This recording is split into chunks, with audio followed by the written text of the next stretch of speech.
Bonjour Marlon.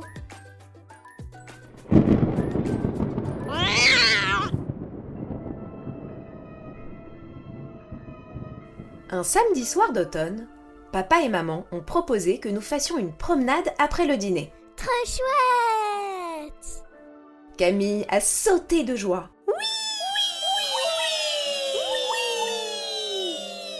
Moi, un peu moins.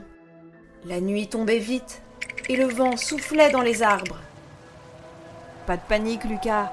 On va juste marcher jusqu'au vieux chemin des peupliers, puis on rentre. M'a rassuré papa. Très bien, mais moi, je sais bien ce qu'il y a au bout de ce chemin des peupliers. La maison abandonnée!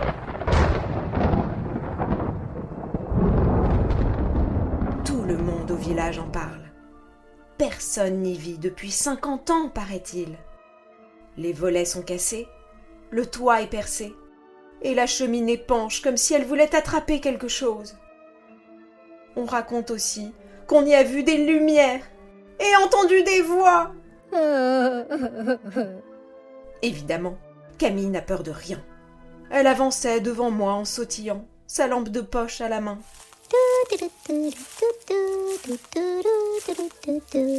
Allez, viens, Lucas. Peut-être qu'on verra un fantôme. Parfait, justement ce dont je mourrais d'envie. Nous avons longé les champs jusqu'à l'orée du chemin. Sous nos pas, les feuilles mortes craquaient comme du papier froissé. L'air sentait la terre humide et la mousse, et une légère brume s'élevait des sillons. Quelques feuilles rousses tourbillonnaient encore dans le vent avant de venir se poser sur nos manteaux. Tout autour, la forêt semblait retenir son souffle, comme si elle nous observait. Au bout de quelques instants, la maison prit forme dans la pénombre. Ses fenêtres noires ressemblaient à des yeux vides.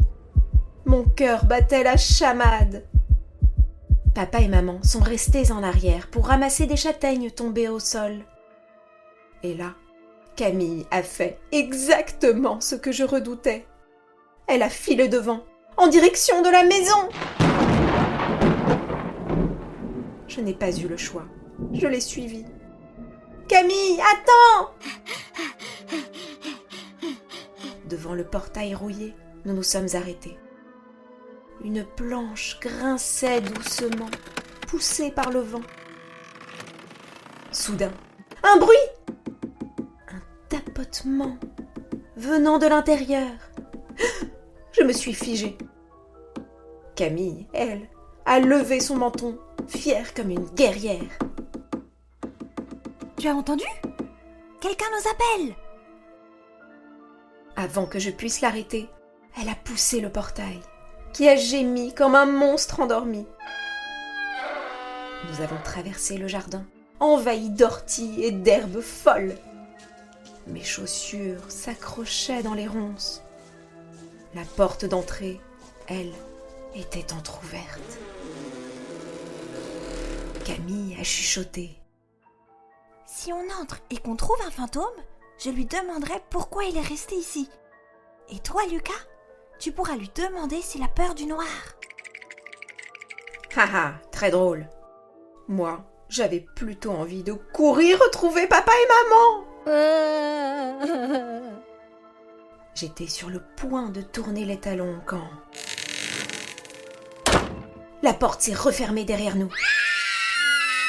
La lampe de poche de Camille parcourait des murs couverts de toiles d'araignée. Autour de nous flottait une odeur de poussière et de bois pourri. Et puis, un souffle. Oh, un souffle glacé sur ma nuque. Qui est là? Ai-je murmuré.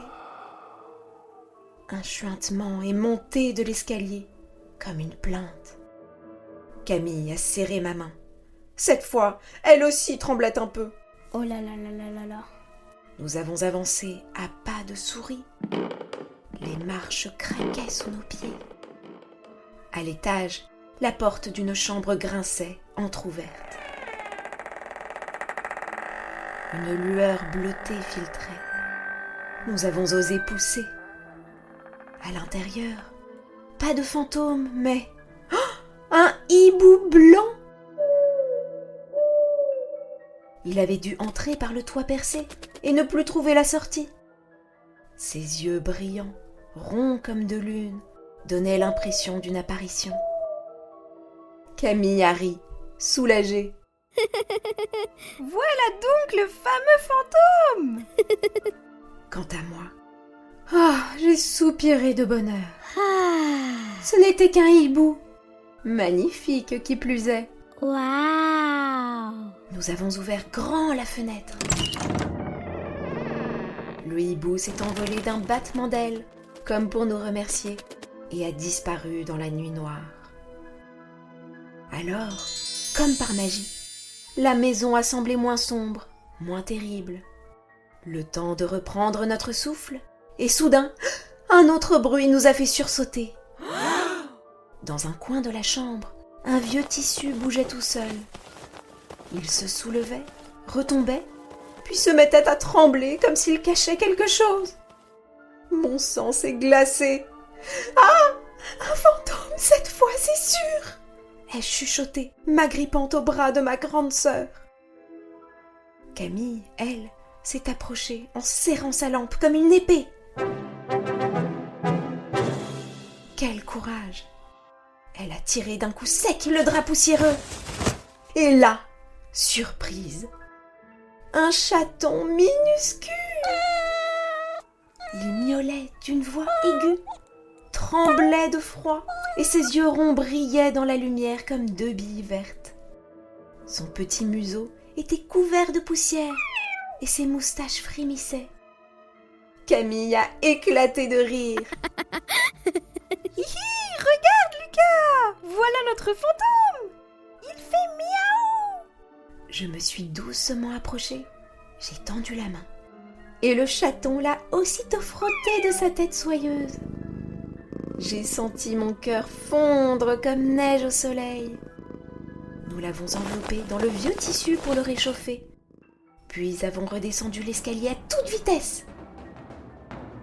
Papa et maman nous attendaient dehors, les bras croisés. Ils ont commencé à nous réprimander, mais à peine ont-ils aperçu la petite boule de poil qu'ils ont changé de ton. Maman a soupiré. Eh bien, on dirait que cette maison vous a fait un cadeau. Sur le chemin du retour, le chaton s'est blotti entre Camille et moi. Tu vois Lucas, parfois la peur cache de belles surprises, m'a dit Camille en souriant. Comment s'appelle-t-il votre chaton? A demandé papa derrière nous. Camille et moi, nous sommes échangés un clin d'œil complice, avant de lancer d'une même voix. Il s'appelle Fantôme, évidemment!